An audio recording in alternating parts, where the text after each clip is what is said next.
सांगलीमध्ये विशाल पाटील यांनी आता जोरदार शक्ती प्रदर्शन केले।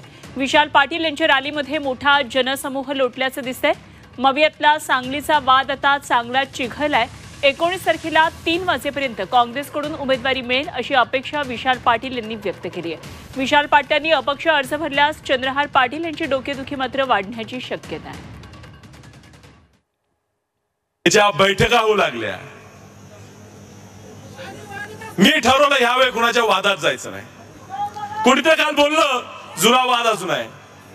वसंतदादांनी सांगितलं होतं ज्या दिवशी राजाराम बापू वारले त्या दिवशी वसंतदादा म्हटलेले बापू गेले वाद संपला।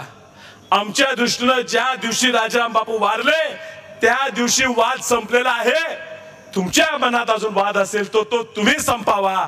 आमच्याकडनं ह्याच्या पुढच्या वादाची भावना असणार नाही। म्हणून येत असणारा राजाराम बापूंच्या पुतळ्याला अमृत नोनी आर्थो प्लस, ये एक प्रूवन फॉर्मूला है। इसमें मौजूद नोनी फल के गुण और आयुर्वेदिक जड़ी बूटियां शरीर को जरूरी पोषक तत्व देने के साथ साथ हड्डियों और जोड़ों के घिसने, उनमें होने वाले सूजन और दर्द को रोकने में मदद करता है। दर्द मुक्त जीवन के लिए अमृत नोनी आर्थो प्लस। नमन करून आशीर्वाद घेऊन मंचावर सुद्धा त्यांचा फोटो लावून आम्ही या ठिकाणी प्रचाराला शुभारंभ केला। हा वाद मिटलेला आहे। कोणीतरी आरोप करणार शेतकऱ्याचा मुलगा खासदार झालेला तुम्हाला पाहत नाही का? या वसंतदादा घराने शेतकऱ्यांच्या कष्टकऱ्यांच्या मुलांना कार्यकर्त्यांना पद द्यायचं काम केलेलं आहे। आमची तीच भावना आहे की शेतकऱ्याच्या मुलांना आमदार खासदार झालं पाहिजे, पण शेतकऱ्याच्या मुलाला फसवून त्याचा बळी नाही गेला पाहिजे ही सुद्धा पाहायची जबाबदारी आमची आहे। त्या पैलवांना विनंती आहे, राऊत साहेब आधीच इथं येऊन लय काय गोंधळ घालून गेलेत। ही सांगली सुसंस्कृत सांगली आहे। इथं भाषा शोभणारी बोलावी। आपल्यावर खूप चांगले संस्कार आहेत, त्यामुळे त्यांच्या पुस्तकातले शब्द इथं वापरून भावना वापरून लोक आणि चिडीला पेटतील।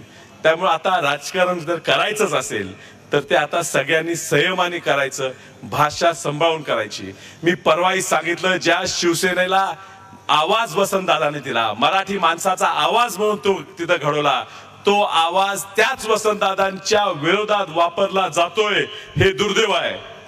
पण आम्हाला भान आहे की लढाई ही भाजपच्या विरोधात आहे, आपल्या आपल्यातली नाही। आणि म्हणून आम्ही मंचावरचे सगळे लोक या एकाच हेतूने इथं उपस्थित आहे की भाजपचा पराभव झाला पाहिजे। आज पहिलीच बैठक आहे, अजून खूप फड रंगणार आहे। पण आजपर्यंत मी जो निर्णय घेत आलोय तो तुमच्या सगळ्यांच्या म्हणण्यानुसार घेत आलो। मी जेव्हा जेव्हा उभारलो तुम्ही थांबा म्हटलं, मी थांबलो। तुम्ही आज भरण्यासाठी सरकार आपण काँग्रेस पक्षाच्या 38,000 लोकांना फोन गेले की विशाल पाटलांनी काय केलं पाहिजे हे तुम्ही सांगावं। 37,992 लोकांनी सांगितलं की विशाल पाटील तुम्ही अर्ज भरा। त्यातल्या 36,812 लोकांनी सांगितलं तिकीट नाही मिळालं तर काढायचं नाही। मग काँग्रेस पक्षावर आमचं प्रेम हे एकतर्फी आहे। जुन्या काळात हिंदी पिक्चरचे गाणं होतं, एक दुजे केले असं गाणं, पिक्चर नाव माहित नाही।